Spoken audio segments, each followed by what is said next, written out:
So before you find your purpose and career in life, first you want to find your passion, right?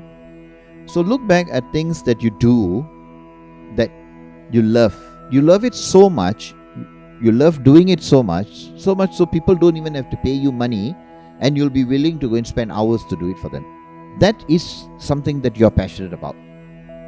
Now, what will be good if you can identify a career that's related to that passion? Then you will love your job.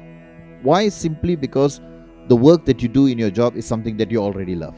And because you love your job and you're passionate about it, you will grow very fast in the company or in that business that you are in. Now, when we talk about career, many people choose career because they want to make money. What is the motivation for choosing that particular career?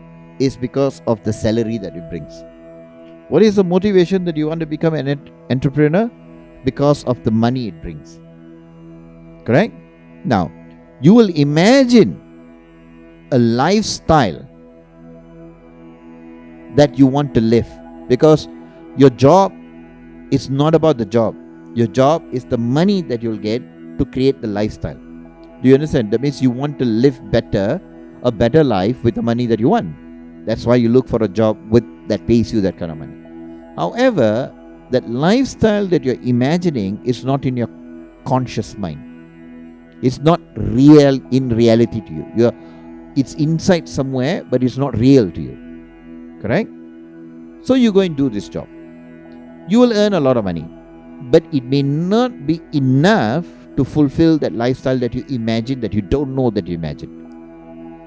At the age of 40 or at the age of 35, you'll get frustrated with job, because it's not the job that you're frustrated, it's that non-achievement of that lifestyle that you get frustrated with. So if you are young, right? So what do? You write down the lifestyle. What kind of house would I want to live in? Right now. What kind of car or cars that I want to own? Right now. What kind of, how my spouse should be? How many children would I have?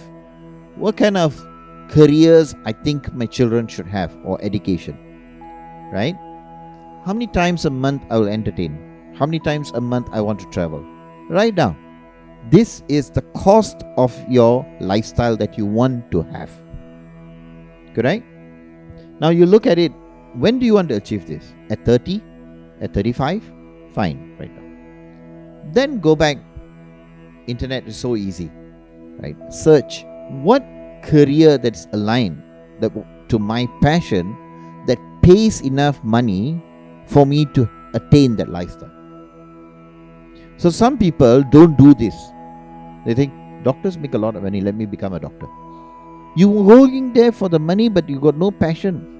But when the money comes in, you are so engrossed in the money, you will open another clinic. You go back to your house, it's nothing about your lifestyle that you imagine. You get frustrated working as a doctor, even though you make the money. You're not happy. You understand? Then you'll say, I should have become an engineer. I would love to become an engineer. It's too late. At the age of 40, you want to become an engineer? Do you understand? This is a common mistake that is made by everybody that is beyond your generation today. And they end up working until they have grandchildren. And they are not happy. Not all of them, but most of them are still not happy in life. So you guys are starting young. So plan that lifestyle. Right? So you know, you don't have to, you have, what you have set? You have set a lifestyle goal. You have understood the quantum of money that you need. You have understood the career that you can be passionate about. And you have set a timeline for it very well. So what will happen, if you said this is the 35-year age timeline, when you are working from 25 to 35, you will work with a lot of passion, love, without having any expectation to be frustrated at all. You will achieve that easily because there's no frustration in the work that you do. You grow very fast because you have a goal. And every time that you're thinking and you're doing and everything, you're achieving that lifestyle. When you buy the car, the first car, you know, this is my car, I know when I'm going to reach. If you buy a house, you know, this is the first house, I know when I'm going to go there. Right? That's living in reality.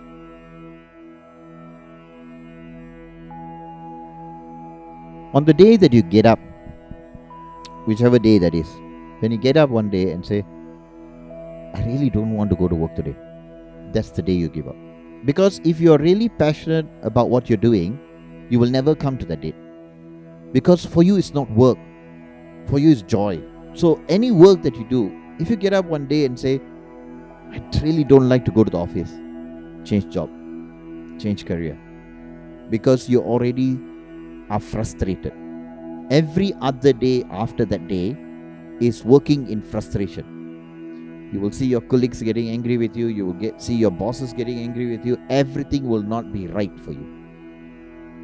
It's not because they became wrong. It's because you had planted frustration already.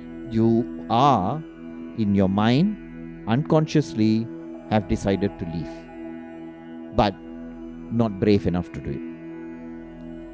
So that's the day you change. That's a very common question. So the first thing that you need to know, if it's a common question, it's a common problem. Right? So why is it a common problem? Is because why do you actually overthink? The reason why you overthink is because you have a fear of the future. And sometimes this fear of future comes from the society itself.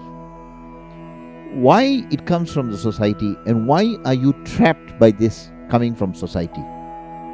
Simply because you are doing an act of comparing your life with others. So when you compare today, when you go to Facebook, you see some posting, you're going to compare. What happens is when you compare, you will feel that I may not reach there. I can't do that. Now that's an anxiety of the fear of the future. You want to, then you're also telling yourself you can't do it, not because you don't have the ability, maybe you are not allowed to. Then you go and see a friend. Your friend has got the freedom to roam around every mall, and you can't do. Now you have that fear, anxiety. Now at this young age, when you have this anxiety and fear, it's always because you're wasting every day of your life comparing to the lives of everyone else. If you really look at it, you could be comparing to 20 other people. Can you be 20 other people at one time? That's where the overthinking starts. Because you are thinking about being 20 other people at one time. And every time you put one person's comparison, it doesn't go out when you put the next person. It compounds.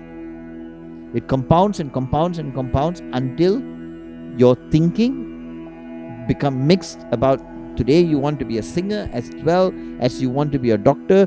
Then you want to be a doctor who can be a singer. You understand? Then somebody who's a lawyer, then you want to say, is there a lawyer who can be a doctor and sing as well? I think there is. I better check. Is there anybody like... See, this is the overthinking. But because you compared yourself with 3 different people, then you think that you need to achieve 3 people's achievement in yourself. And that worries you. And that gives you the anxiety. Please believe that you are created to be successful. And your journey comes when you be yourself. When you understand what you're eating today, when you understand how you're breathing today, when you understand how you're speaking today, when you understand who is around you and everything. But never ever compare. You can have a hero to follow, but you can't have heroes to follow. You understand? That's very, very important. This will remove your anxiety. You have to take stock about every time you have an anxiety, write down what is the anxiety about. Then ask yourself, why is it an anxiety to you? When did this anxiety come? What triggered it? Then when you look at it, you will find out that it's got nothing to do with your life, but it has something to do with somebody else's life that you put it into your life. Strike it out. Do you know why I asked you to write it? Because our brain has got so much information. You can't strike it out mentally. When you write it down, and then you strike it out, I don't need this, and your brain sees the image that is written that you don't need this, your brain will now strike it out in your mind also. So there's one level of overthinking been taken out. So keep doing that. You don't have to go and sit down and try to write down everything, because that will create new anxiety for you. So whenever you have one anxiety, write down this why, when, and is it relevant to me, and then strike out. Then you may ask, should I strike out or manage it? Correct? Strike out. Do you know why you should strike out everything? Because it's causing you stress. If it's causing you happiness, then don't strike out. If it's causing you anxiety, that means it's not needed for you. Strike out.